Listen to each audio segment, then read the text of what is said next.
the last sentence, there is one typo error. So I think you have already corrected it. Soka parideva dukkha domana supayasa. So the A should be erased. Dopayasa.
Today we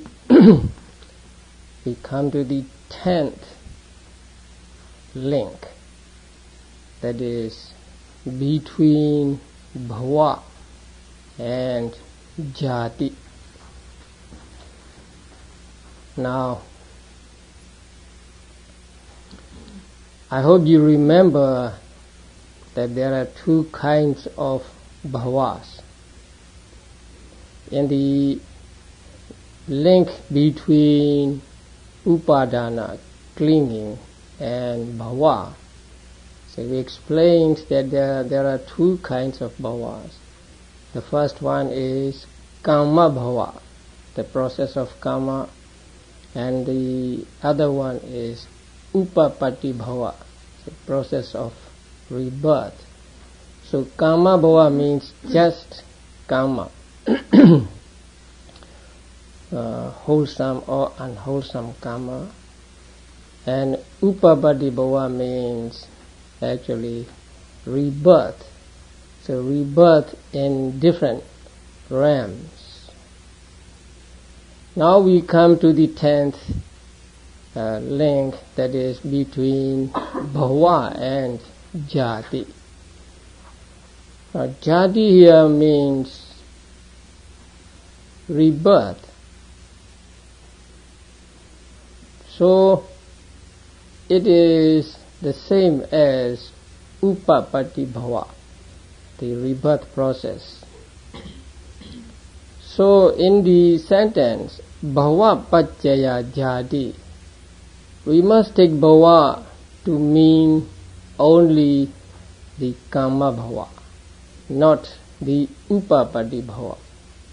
Because if we take it to mean upapati bhava, then it will become absurd, because the sentence will mean, because there is, say, jati arises, or jati is itself a condition for jati.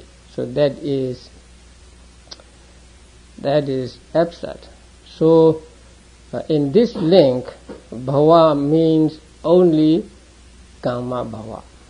But in the 9th link, that is between upadana, clinging, and bhava, we must understand bhava to mean both kama and upapati bhavas. So in the 9th link, because there is clinging as a condition, there are both karma and rebirth. But here, because there is karma as a condition, there is rebirth. Now, what is jadi? It is rebirth. Now, what is rebirth?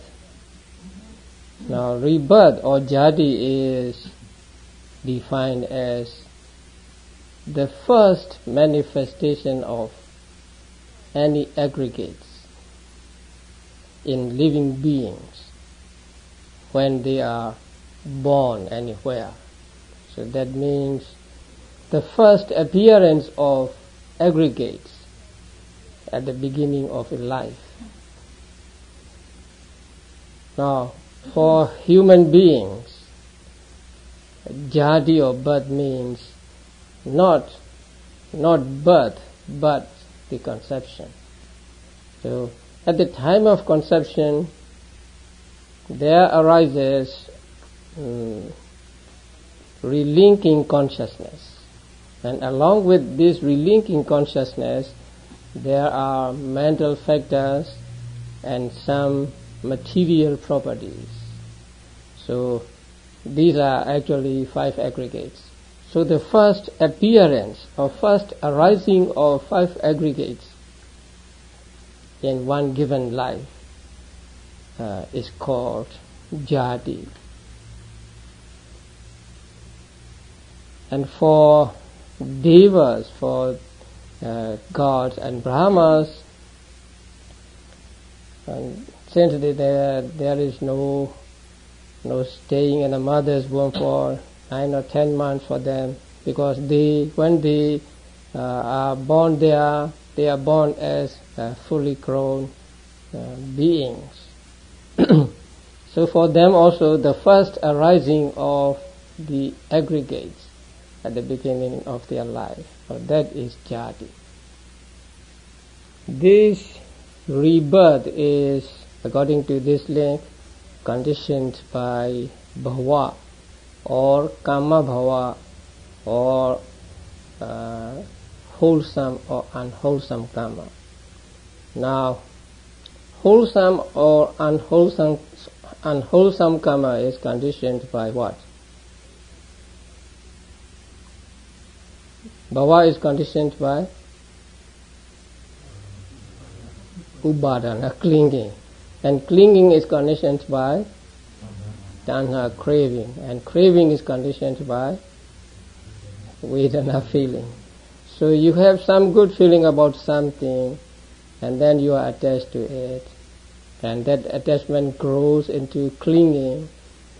And so when you have attachment and clinging for something, you try to get it by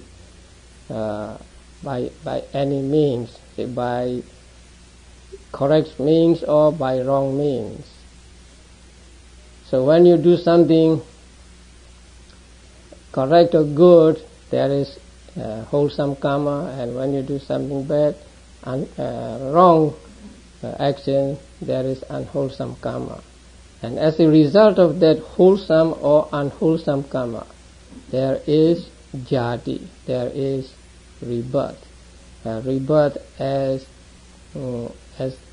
rebirth in the happy state or in unhappy states. Now, human realm and the realm of devas and the realm of brahmas are called happy states, and the realm of hell, animal kingdom, and the hungry ghost and others are called unhappy states. So as a result of good karma, beings will get jadi in happy state, and as a result of unwholesome karma, they will get jadi in the unhappy states. Now, how do we know that jadi is conditioned by wholesome or unwholesome karma? Now, we do not possess supernormal power, supernormal knowledge So we have no direct knowledge of this link. So when we lack direct knowledge, we have to rely on inference. So through inference, we accept that jati or rebirth is conditioned by wholesome or unwholesome karma in the past. Now, when we look at, let's say, human beings, when we look at beings, we see that there is difference in human beings. Even among the children born of the same parents, there is difference. One member of the family has, say, quick intelligence, and the other may have dull intelligence. One can learn something quickly, and the other may be able to learn only slowly, and so on. And one may be beautiful, the other may be not so, and so on. So we see difference in beings, even those that are born of same parents, or even we see difference in twins. Twins are very much alike, but still there is difference among them. But we cannot find the cause of their difference in that life, because they are born of the same parents. That means the same heredity, and they are brought up under the same circumstances. So there is no difference in environment, but still they are different. So there must be some other reason, some reason for their being different, and we cannot find that reason in this life. So it is logical that the cause must lie in some past, or in some life in the past. So in that way, we infer that the difference here must be the result of some good or bad karma in the past. Because if we take that the difference is the difference has no cause, then it would mean that there must be this difference everywhere and at all times, which is not the case. So by inference, we can accept that the difference here in this life is caused by something in the past, and something, some good or bad karma in the past. So the jadi here is conditioned by the kama bhava, the wholesome or unwholesome karma in the past. We have met a similar link previously, similar to this link. You remember which is that?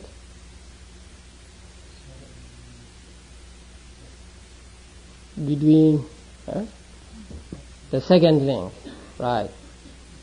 Between sankhara and vijnana. So sankhara means what? Karma, right? Yeah.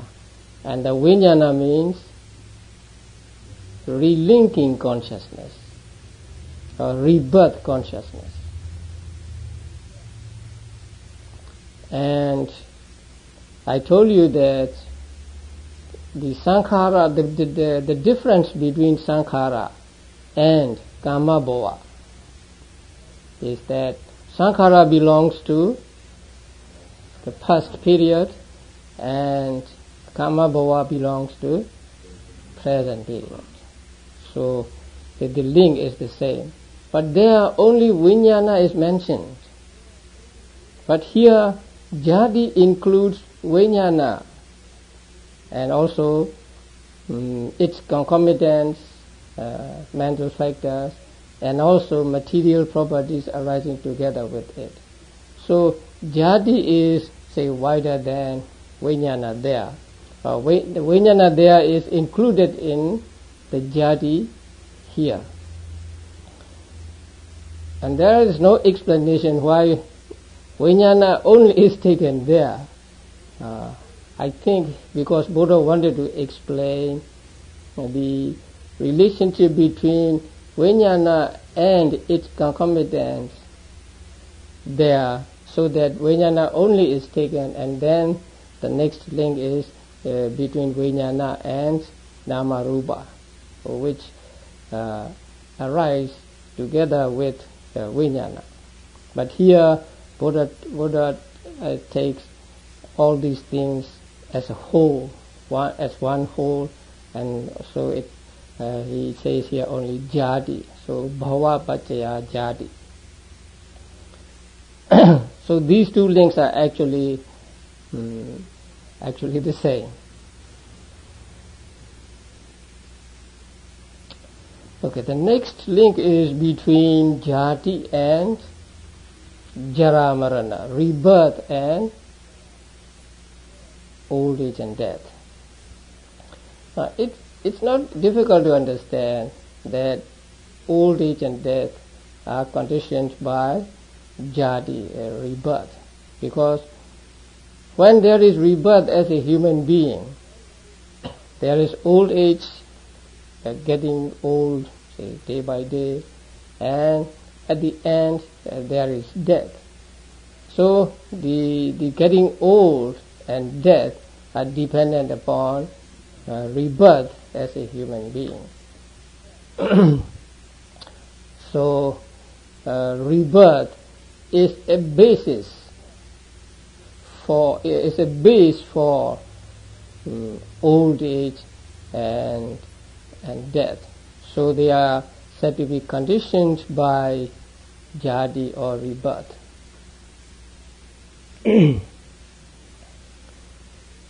Jara is translated into English as old age or sometimes decay. So jara is getting old. Now there are two kinds of jara explained in the commentaries. The first one is as a characteristic of all conditioned phenomena. That means all conditioned phenomena, let's say all mind and matter,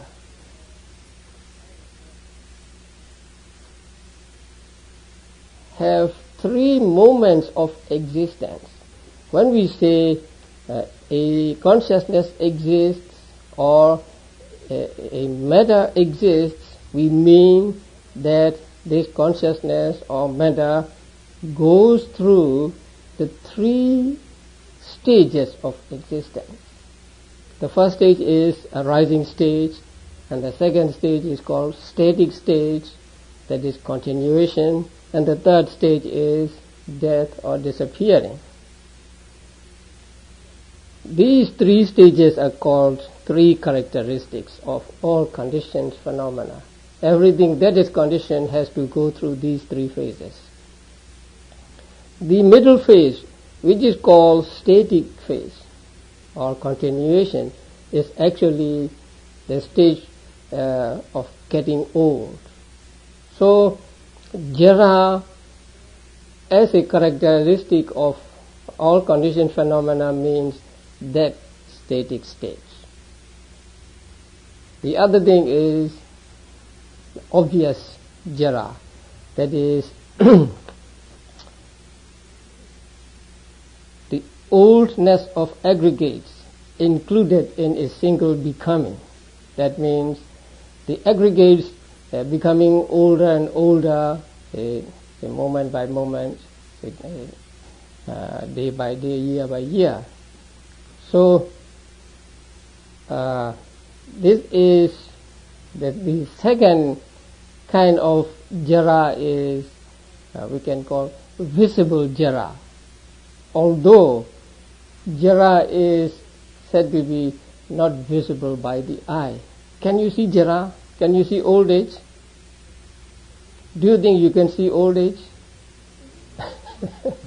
what you see is the consequences of old age, not the old age itself. So old age or jara is said to be known only by mind.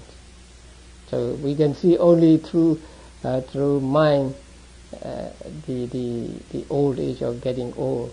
What we see as old age is actually the results or the consequences of old age. Now, what you become when you become old, your limbs become loose, or your limbs become heavier, and then you don't see as good as you did in the past.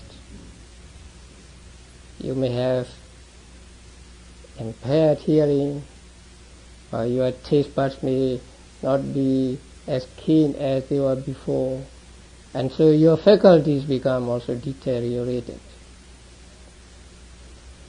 And then there is loss of youth, loss of youthfulness. So when you become old, you don't look young.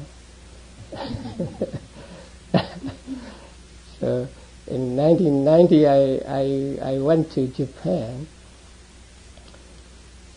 and a former student of mine showed me the pictures he took of me when we were in Burma. That was in 1957. So how many years ago? 67, 87, more than 20 years ago. And when I looked at my picture, I was surprised. Could I be that person? Something like that. I was so young at that time. So if you compare that picture and the picture of me now, you will say, oh, they are two different persons, not the same person. So we have so much changed. So in the same way, if you look at a picture of, say, a movie actress when she was young and when she is now old, you see the difference. So we lose youthfulness when we get old. So everybody must lose youthfulness when he or she gets old. And also we are not so strong as we were before. Loss of strength. And then we tend to forget many things when we get old. Not like we were young. Although I've been practicing mindfulness, teaching mindfulness and practicing mindfulness, I often have to look for my things here and there. So that is old age. I mean, the consequences of old age. And then it is said in the books that there is a condition where you are not liked by your own children, your own people. Say, oh, this old man is getting in my way, or something like that. So the sons and daughters would say something bad about you. So that also, I'm lucky enough not to meet that condition because I'm a monk. So if you're a lay person and if you have children, you might meet that situation. And then there is what is called dotage. So when people get very old, they act like young people. They act like children. So that's also happened to many people. So all of these are the signs of or symptoms of old age. They are not old age itself, but they are symptoms of old age. And when we see these things in a person, we know that that person is old. So jara, old age, cannot be seen with our eyes, but we can see the consequences of jara, and so we can infer that there is jara in this person or that person. Happened because we had rebirth as human beings. Now the next one is marana, death. Now here also there are two kinds of death. One is the characteristic of as a characteristic of all conditioned phenomena. Now, you remember the three moments, right? Arising moment, static moment, and the last moment is death moment. So, consciousness arises and disappears very, very fast. So it is said that in a flash of a lightning, there can be billions of thought moments. So billions of thought moments come and go. So that means we are dying billions of times even in a second. Dying and then being reborn, dying and being reborn. The other kind of death is, we can call it conventional death. This is the end of one life. But I want you to hear the definition given in the books. The severing of the connection of the life faculty included in a single becoming. Maybe not so clear. So that means cessation of the continuation of life force in one life. To put it more easily, that means end of one life. So the other kind of death is not so obvious, and so we are not afraid of death. But this second, the conventional death, we are very afraid of, because it is the end of the life. So that end of life comes because we had rebirth as a human being. So death as a human being comes to us because we had rebirth as a human being. So the old age and death are the consequences of rebirth, which is jadi. That is why they said, because there is jadi, jara and marana arise.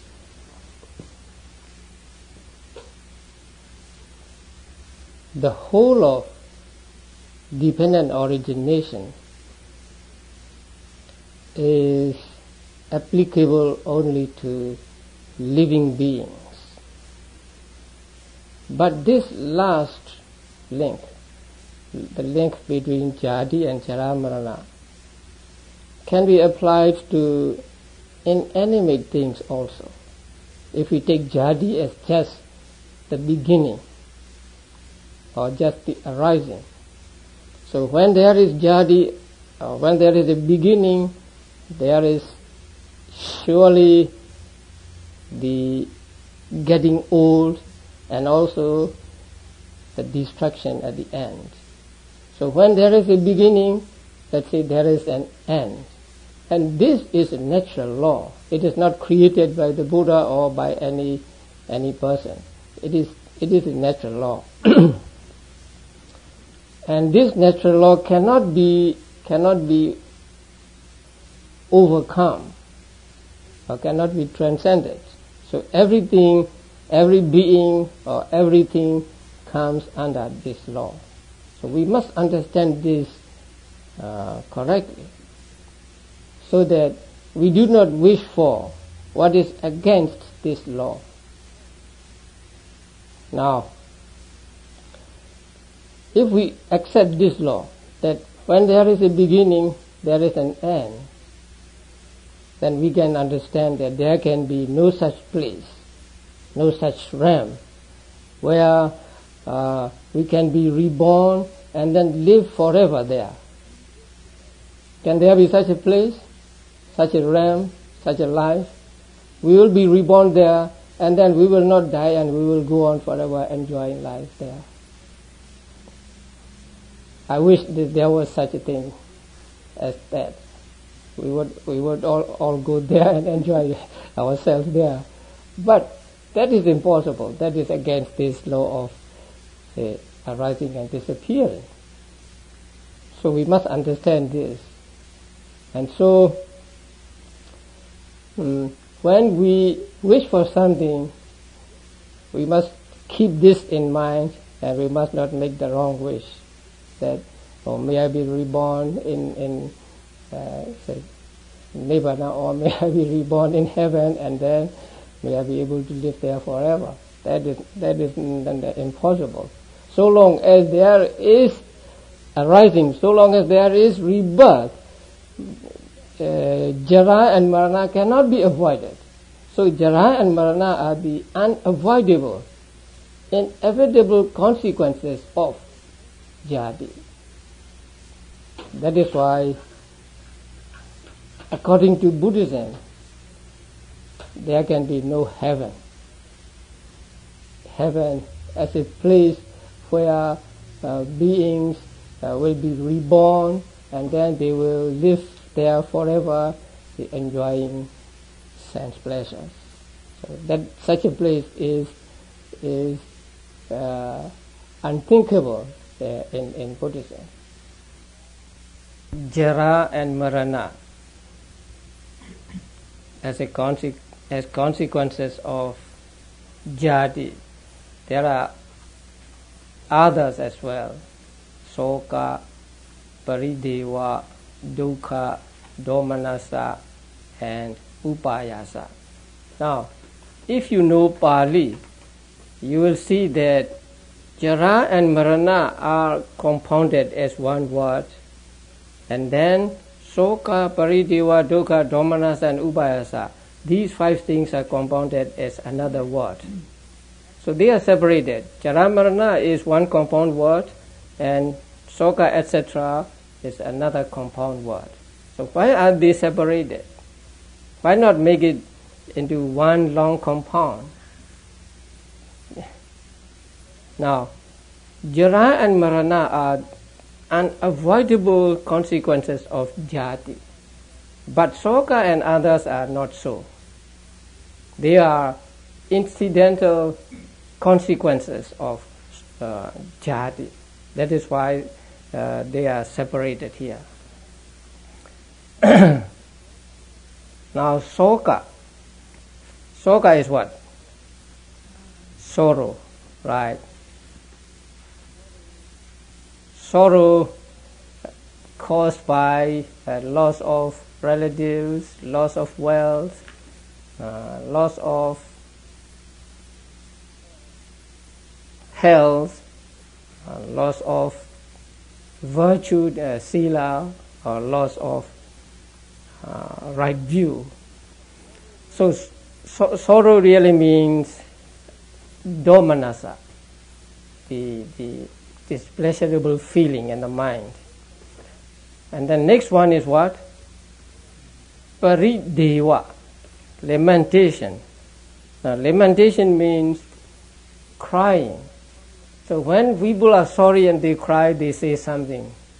Especially at funerals, you will hear some people crying and then talking to the corpse or something like that. So the making of the sound or noise through sorrow is called lamentation, so called parideva. So parideva in reality is sound.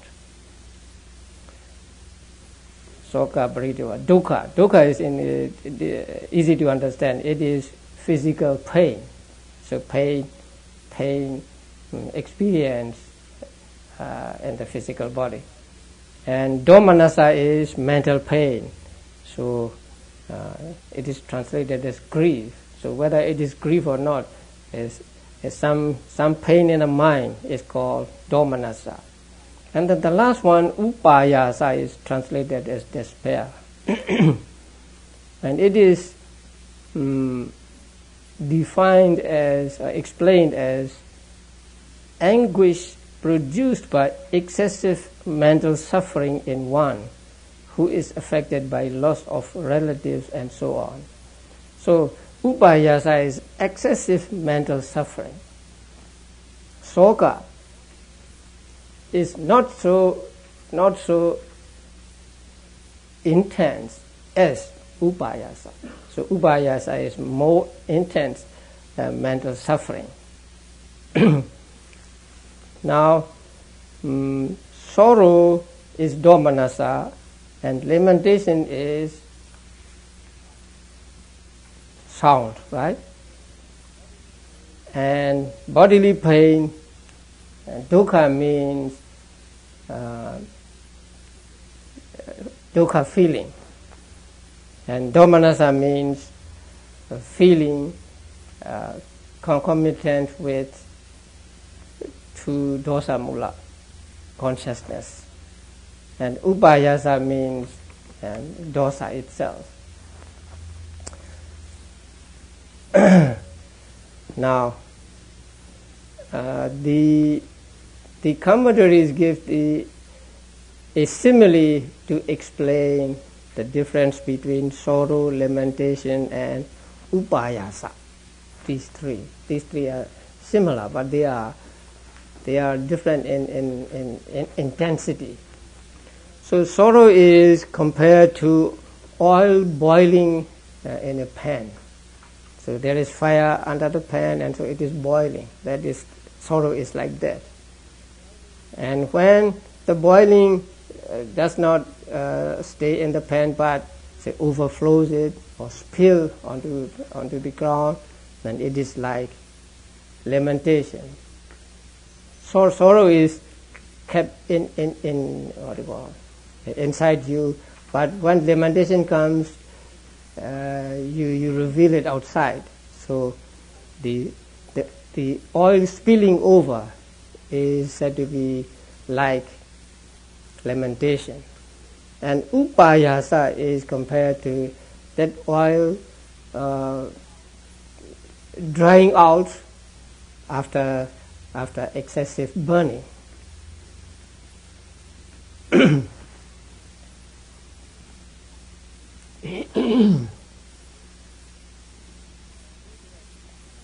Now, although they are described as incidental consequences,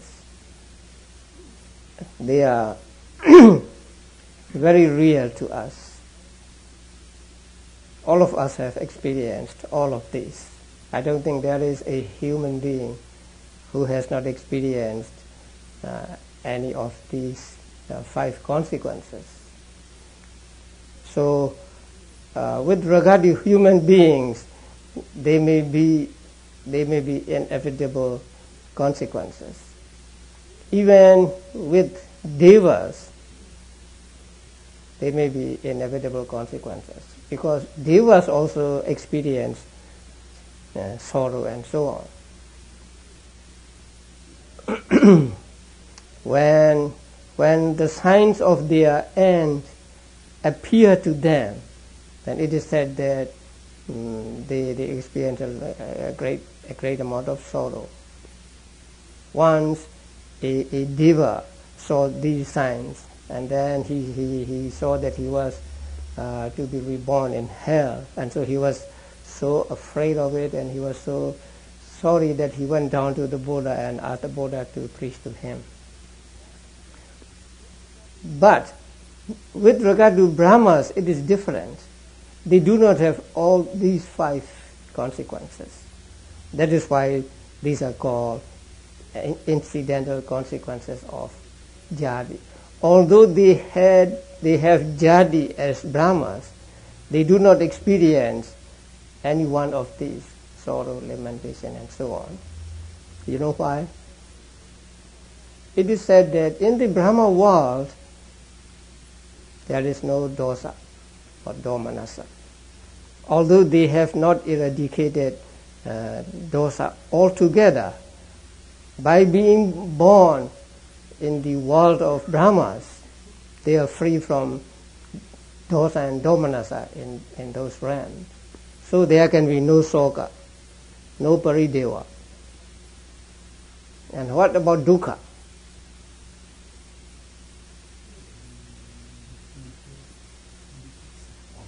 Huh? Can they have dukkha or not? No? Why?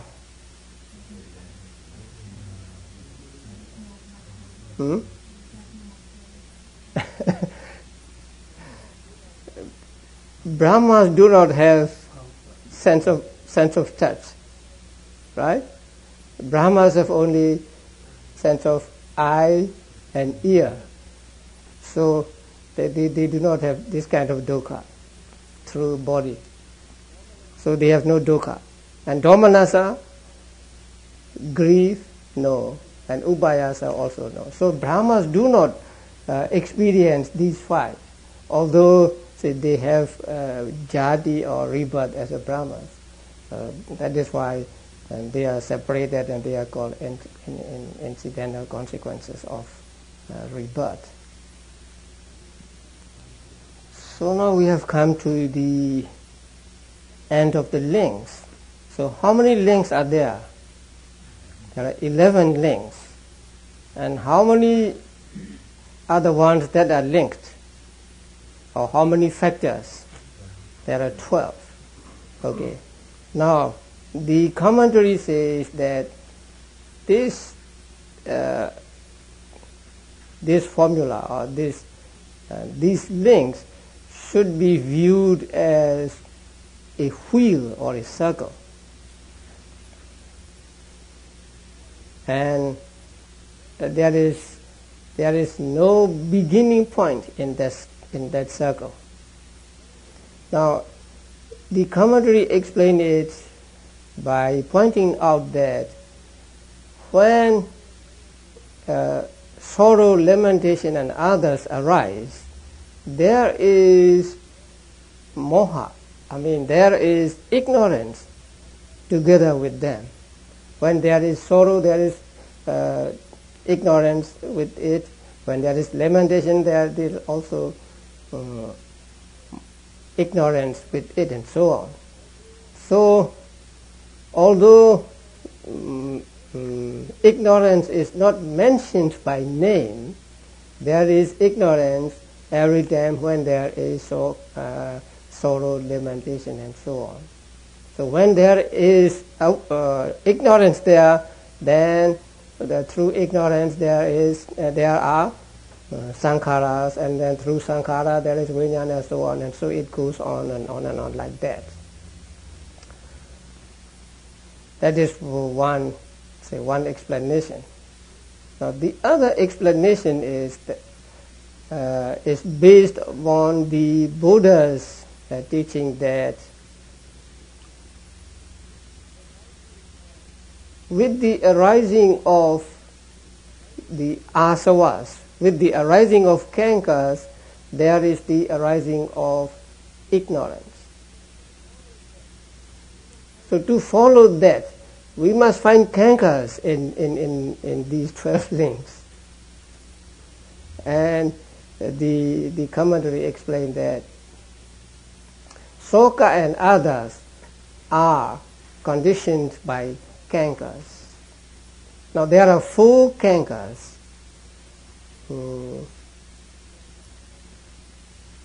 Kankar of sense desire, kankar of existence, I mean attachment to existence, and then wrong view and ignorance. So sorrow arises from one of these. Now, when you don't get what you want, you are sorry. So your sorrow is caused by the kankar of attachment to sense objects, and so on. So soka, I mean sorrow, lamentation, and others are caused by or conditioned by kankars. So when we see sorrow and lamentation mentioned, we understand that they are conditioned by kankars. And when we see kankars, we know that they are the conditions of ignorance, because the Buddha said that with the arising of kankars, there is the arising of ignorance. So in that way, there is ignorance, and so it goes on and on and on. So these are the 2 explanations given in the Visuddhimagga. Now this explanation is all right when we take into account human beings and devas only. But what when we take Brahmas into account? they do not have sorrow, lamentation, and so on. So we cannot explain true sorrow and lamentation, and so on, about ignorance. So in the Abhidhamma Sangaha, another kind of explanation is given, and that is to those beings who are oppressed by the delusion of old age and death, cankers arise. With the arising of cankers, ignorance also arises. And so through ignorance, then there are sankharas, and so it goes on and on and on like that.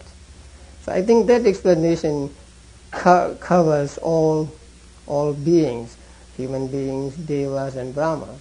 So it doesn't take into account the sorrow, lamentation and so on. But it says that when we are oppressed by jara and marana, then the cankers arise in us. And jara and marana really means this life. So when we are living in this life, we have cankers. And so when cankers arise, then the ignorance also arises. And so when there is ignorance, there are sankharas and so on. So it goes on and on and on that way. I think we can also explain it using the 3 rounds. I think I explained 3 rounds in one of my talks. Round of what? The first one? Round of defilements, right? And then round of karma. And then round of result, vipaka, right? So,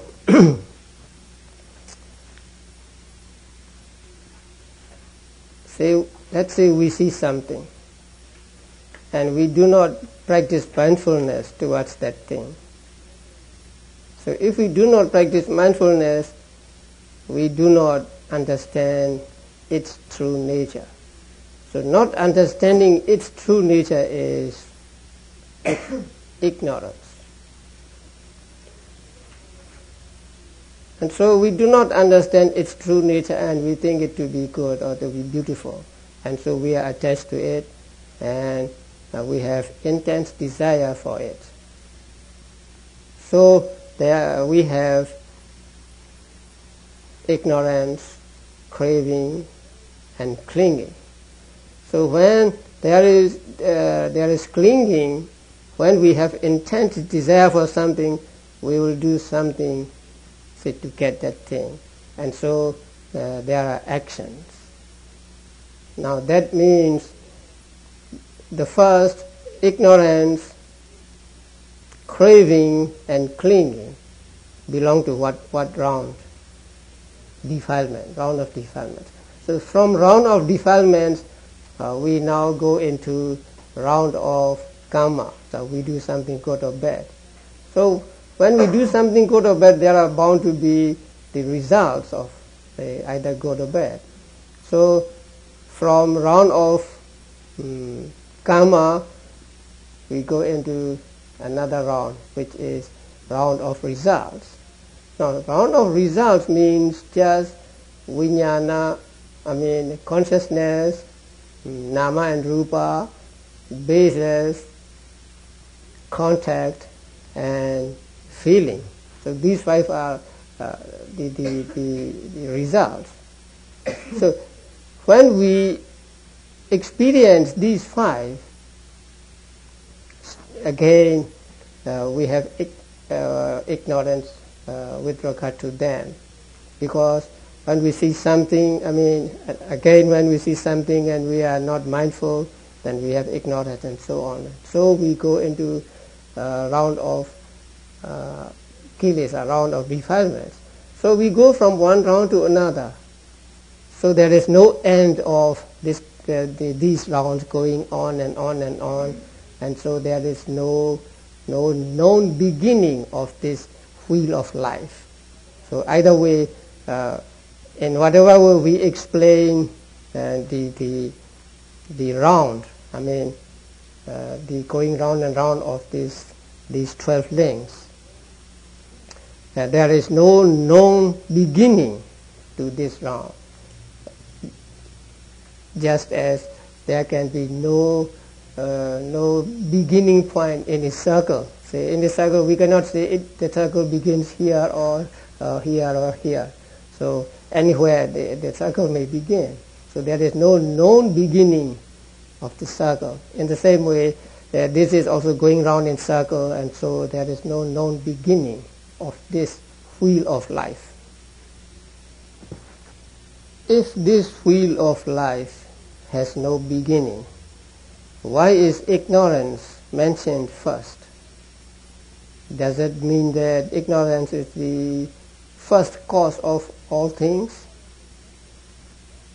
Now, ignorance is mentioned first, not because it is the beginning of this wheel, but because it is the basic cause of the whole wheel, or it is the prominent cause of the whole wheel. Now, ignorance is actually at the root of all wholesome and unwholesome karma. When ignorance is taken, then you have taken all. And when it is killed, you have killed all. So it is the basic cause of this wheel of life. And the commentary gives a simile. If you take hold of a snake at the head, then your arm will be coiled by the snake with its body. So you take hold of the head, but the whole body of the snake, they coil around your arm. But when you cut the head of the snake, then you don't have to uncoil the body of the snake around your arm. It's uncoil itself. So in the same way, when there is avijja, then there is this the other consequences going down and down. But once you cut avijja, everything goes. So avijja, since it is, the ignorance, since it is the basic cause of this wheel of life, it is mentioned at the beginning. But it does not mean that it is the first cause of this wheel of life. Because, as you know, ignorance is also conditioned by, say, cankers, and conditioned by some other things. Now the conclusion. Eva metasa kivalasa dukkha khandasa samudayo hoti. This conclusion is also important. Here Buddha said, thus there is the arising of this whole mass of dukkha, whole mass of suffering. Now Buddha described the whole of this Paticcasamuppada as a mass of suffering. Now the whole of Paticcasamuppada consists of 12 factors. And these 12 factors have to do with beings. So in other words, being is analyzed into 12 factors in Paticcasamuppada. And Buddha described these 12 factors as dukkha khanda, a mass of suffering. And then Buddha said kevalasa. Kevalasa means the whole mass of suffering, or suffering not mixed with any pleasure. So the all suffering. So Buddha described all these as suffering, and not as a being, not as an individual. So in ultimate reality, what we call an individual, or a person, or a man, or a woman, or a being, is nothing but a mass of suffering. So when we say a person is reborn, in the ultimate sense, that means a mass of dukkha, a mass of suffering is reborn. And when we say somebody dies, we mean a mass of suffering ceases to be. Now it's important because if we take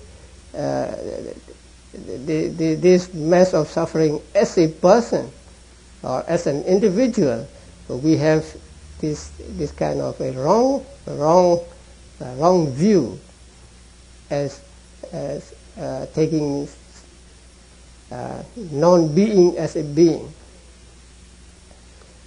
It can save us from falling into this wrong view, this understanding of these 12 factors as the mass of suffering. Because why are they called mass of suffering?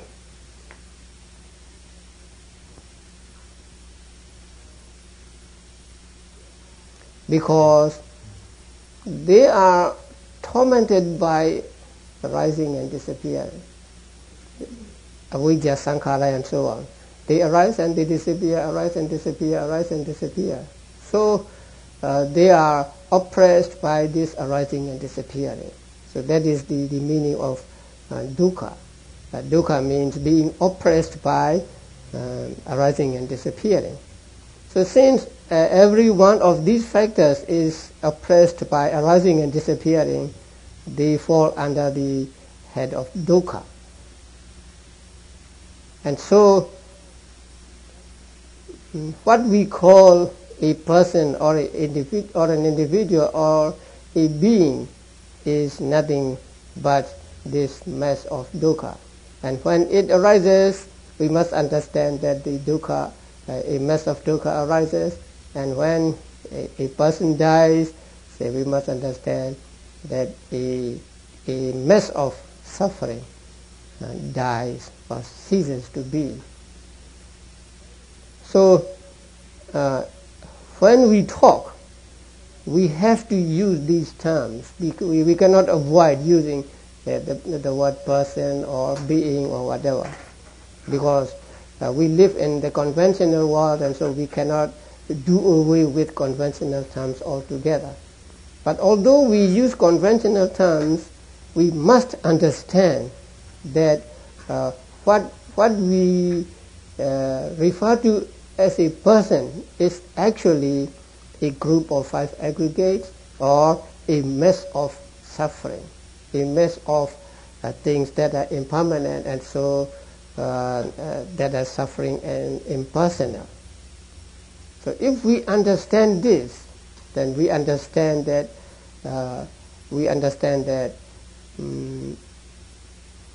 the question is an arahant reborn after his death, or if he is he not reborn after his death? Now we can understand that this question is improper. We cannot put such a question, because in the ultimate sense there is no arahant. Arahant is also what? A mass of suffering. So a mass of suffering dies, and then because there are no more fuel for it, this mass of suffering does not arise again.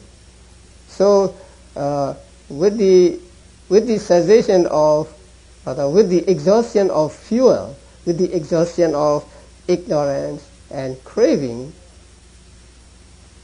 there is no more rebirth. That means there is no more mass of suffering arising there.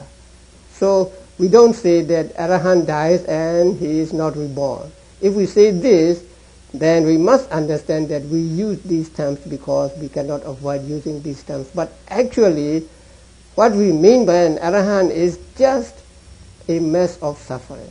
So a mass of suffering disappears and then it is not reproduced because its causes are eliminated.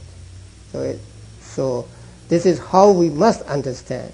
In one of the suttas, a monk thinks that an arahant dies and he disappears altogether, and Sariputta said, you should not say that. So he taught him, and he became enlightened, and then he asked him again, tell me again about the arahant.